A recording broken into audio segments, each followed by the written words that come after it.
Hello friends, मैं सी ए मोहित पुनेठा आप सबका स्वागत करता हूं आपके अपने चैनल टैक्स गपशप में। आज के इस वीडियो में हम बात करेंगे कि जब हम पैन अप्लाई करते हैं, जीएसटी नंबर अप्लाई करते हैं, कोई कंपनी रजिस्ट्रेशन कंपनी फॉर्म करते हैं, तो वहाँ पे हमारे को जो नंबर आता है उसके पीछे क्या रीजनिंग होती है, किस तरीके से वो नंबर जो है इशू किया जाता है। चाहे वो पैन हो, चाहे वो हम बात करें जीएसटी नंबर हो हमारे 15 डिजिट का, हमारा पैन हो 10 डिजिट का, या हमारा सिन हो, तो वो उसमें जो नंबर्स हैं उसका क्या रोल है, किस तरीके से अलॉटमेंट होती है, ये हम सबको पता होना चाहिए। ठीक है ना, कि क्या क्या चीज़ें हैं, क्या बेस है उसके अलॉटमेंट का। इस तरीके की जानकारी हमारे लिए बहुत ज़्यादा ज़रूरी है। तो आइए आज की इस वीडियो में हम उसी चर्चा पे बात करने जा रहे हैं। तो स्क्रीन पे मूव करते हैं और शुरू करते हैं आज डिस्कशन को, जहाँ पे हम समझेंगे कि पैन का अलॉटमेंट क्या है। फिर हम बात करेंगे कि जीएसटीएन का जो नंबर होता है उसकी अलॉटमेंट का क्या बेसिस है, और फिर लास्ट में हम सिन की अलॉटमेंट की भी बात करेंगे।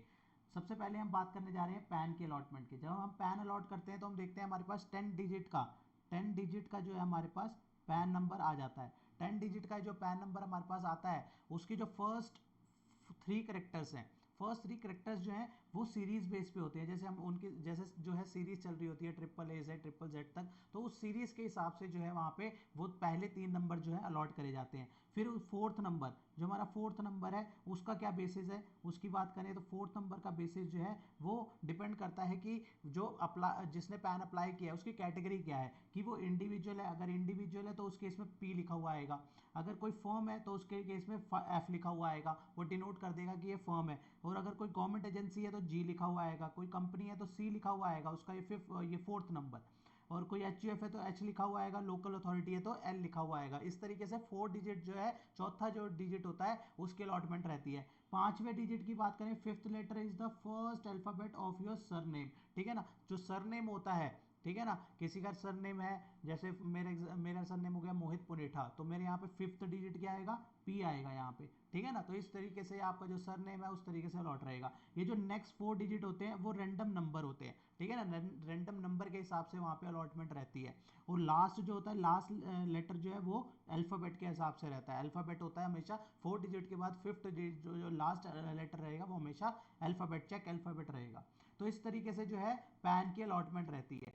जब हम जीएसटी नंबर अप्लाई करते हैं तो जीएसटी नंबर में जो हमारा बीच के 10 डिजिट होते हैं ये तो हमारा नंबर ही होता है, ये हमारा पैन नंबर ही होता है। तो हमारे को पैन के बेसिस पे ही हमेशा जीएसटीएन अप्लाई होगा। तो वहां पे अब ये 10 डिजिट तो हमारे सेम एज इट इज जो है पैन के उठ के आ जाएंगे। पहले जो 2 डिजिट होते हैं वो स्टेट कोड होता है, हर एक स्टेट का कोड होता है। जैसे मान लो 07 हमारे दिल्ली का कोड हो गया। ठीक है ना, ऐसी हर स्टेट का जो है अलग अलग कोड है। हरियाणा का 06 हो गया, यूपी ये यूपी का 09 हो गया। इस तरीके से स्टेट कोड जो होगा फर्स्ट डिजिट में वो आएगा कि कौन से स्टेट का जो है ये जीएसटीएन नंबर है। उसके बाद जो हमारा जो है ये हो गया फर्स्ट डिजिट, ये सेकंड डिजिट, ये 10 डिजिट। उसके बाद जो 13th नंबर आएगा वो number GST number active on this pan number. तो कितने जीएसटीएन एक्टिव हैं इस पैन नंबर पे, जो नंबर जो पैन अप्लाई किया है, जिस पैन के ऊपर अप्लाई कर रहे हैं जीएसटीएन, उस पर कितने जो है जीएसटीएन एक्टिव है। पहला होगा तो फर्स्ट आ जाएगा। जैसे ऑलरेडी इस पैन पे एक अलॉट हो रखा है, एक दिल्ली पे अलॉट रखा है, मान लेते हैं हरियाणा वाले में ने जो है जीएसटी अप्लाई किया है, तो उस केस में यहाँ पे हरियाणा वाले केस में 2 लिखा हुआ आ जाएगा। तो 2 रिजेंबल करेगा कि ऑलरेडी इस पैन पे एक जीएसटीएन नंबर और है।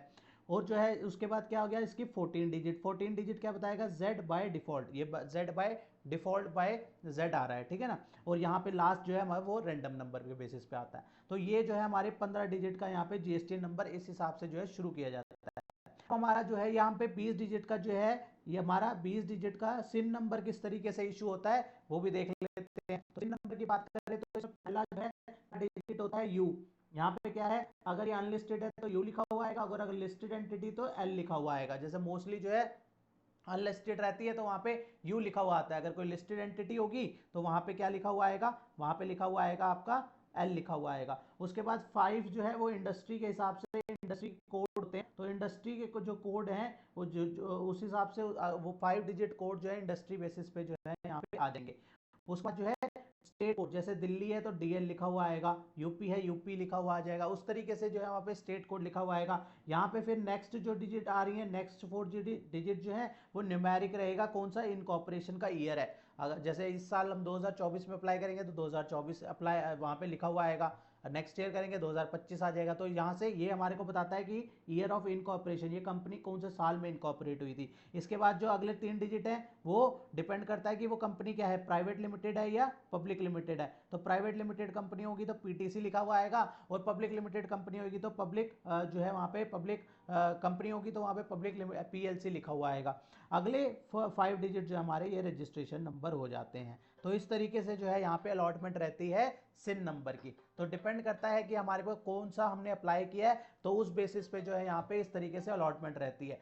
ठीक है ना, काफी लोगों में कंफ्यूजन होती है कैसे अलॉटमेंट होती है, तो हमने कहा इसको एक शॉर्ट वीडियो के फॉर्म में जो है समझाया जाए। तो इसी तरीके से जो है आपको ये वीडियो कैसी लगी कमेंट बॉक्स पे जरूर बताइएगा, और इस तरीके के कौन कौन से टॉपिक पे आप वीडियो चाहते हैं वो भी जरूर बताइएगा। तो इसी के साथ आज के डिस्कशन को क्लोज करते हैं, मिलते हैं नेक्स्ट वीडियो में नेक्स्ट टॉपिक के साथ। टिल देन बाय बाय, जय हिंद जय भारत।